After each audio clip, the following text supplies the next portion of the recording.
میں کم بولوں؟ الحمدللہ رب العالمین نحمد و نصلی علی رسول الکریم اما بعد فاعوذ باللہ من الشیطان الرجیم بسم اللہ الرحمن الرحیم انک لعلی خلق عظیم۔ محترم بزرگوں اور دینی بھائیوں، السلام علیکم رحمۃ اللہ وبرکاتہ۔ ابھی میں نے آپ کے سامنے کلام پاک کی تلاوت کی ہے، جس میں اللہ عز و جل حضور اکرم صلی اللہ علیہ وسلم کے ایک وصف کا بیان کیا کہ اے محبوب صلی اللہ علیہ وسلم، ہم نے آپ کو بلند اخلاق کا پیکر بنا کر بھیجا ہے۔ چنانچہ حضور پاک صلی اللہ علیہ وسلم کی حیات تام میں اللہ ترین اخلاق نمونے ملتے ہیں۔ آپ صلی اللہ علیہ وسلم نے امت کو حسن اخلاق کی بہت زیادہ تعلیم بھی فرمائی ہے۔ آپ صلی اللہ علیہ وسلم کے اخلاق کا علم ادا کہ کوئی آپ کو گالی دے تو آپ اس کو دعا دیتے، کوئی آپ کو برا بھلا کہے تو مسکرا کر گزر جاتے، اس کو برا بھلا نہیں کہتے۔ ایک مرتبہ آپ صلی اللہ علیہ وسلم طائف تشریف لے گئے کہ وہاں کے لوگوں کو ایک اللہ کی عبادت کی دعوت دی۔ آپ کا پیغام سن کر وہاں کے سردار بگڑ گئے اور بہت بے رخی و ترش روح سے پیش آئے۔ جب آپ واپس ہونے لگے تو شریر اور بدن معاش بچوں کا پیچھا لگا دیا۔ انہوں نے اتنا پتھر پھینکا کہ آپ کے جسم سے خون جاری ہو گئے اور جوتے مبارک خون سے تر ہو گئے۔ آپ صلی اللہ علیہ وسلم نڈھال ہو کر ایک باغ میں بیٹھ گئی۔ اللہ کی رحمت کی جوش آیا اور ایک فرشتہ آپ صلی اللہ علیہ وسلم کی خدمت میں حاضر ہوا۔ کہا کہ آپ اگر حکم دے تو ان دونوں جانب کے پہاڑوں کو آپس میں ملا دے اور یہ سب بستی والے اسی میں پس جائیں گے، مگر قربان جانے اپنے آقا صلی اللہ علیہ وسلم کے اعلی اخلاق پر کہ آپ نے فرمائے کہ مجھے پہچانتے نہیں، ورنہ ایسا نہیں کرتے۔ اگر یہ آج ایمان نہیں لاتے تو اللہ کی ذات سے امید ہے کہ ان کے نسلیں ایمان لائیں گے۔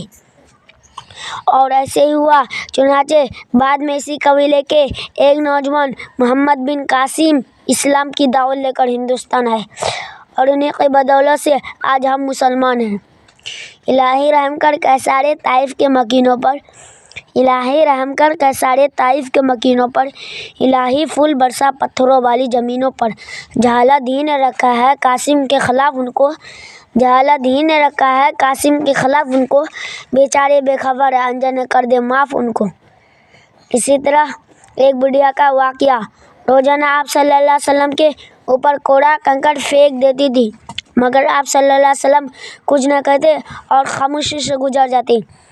ایک دن وہ بیمار پڑی تو آپ صلی اللہ علیہ وسلم نے اس کے بارے میں دریافت کیا۔ بیماری کی خبر پا کر آپ صلی اللہ علیہ وسلم خود بڑھیا کی عیادت کے لیے تشریف لے گئی۔ بڑھیا نے جب آپ کو اپنے پاس دیکھا تو اس نے رو رو کر آپ سے معافی مانگی اور اسی وقت ایمان میں داخل ہو گئے۔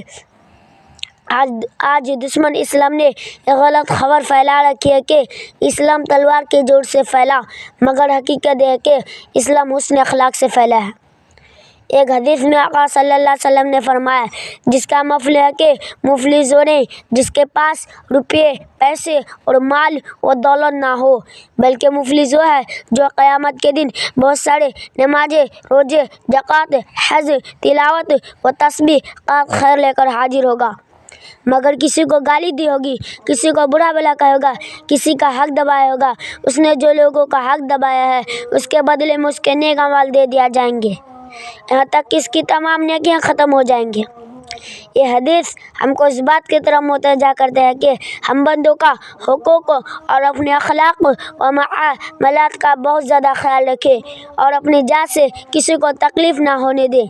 جہاں تک ہو سکے لوگوں کے ساتھ بھلائی کرنے کی کوشش کریں تاکہ ہمارے نیک اعمال ہمارے پاس محفوظ رہیں۔ اگر کسی کو ہم سے تکلیف پہنچی جائے تو فوراً اس سے معافی مانگ لیں کہ زندگی کا کوئی بھروسہ نہیں، نہ جانے کب موت آ جائے اور ہم معافی نہ مانگ سکیں۔ اللہ سے دعا ہے کہ ہم نے جو لوگوں کے ساتھ بد اخلاقی کی ہے اس کو معاف کرے اور ہم کو معافی مانگنے کی توفیق عطا فرمائے۔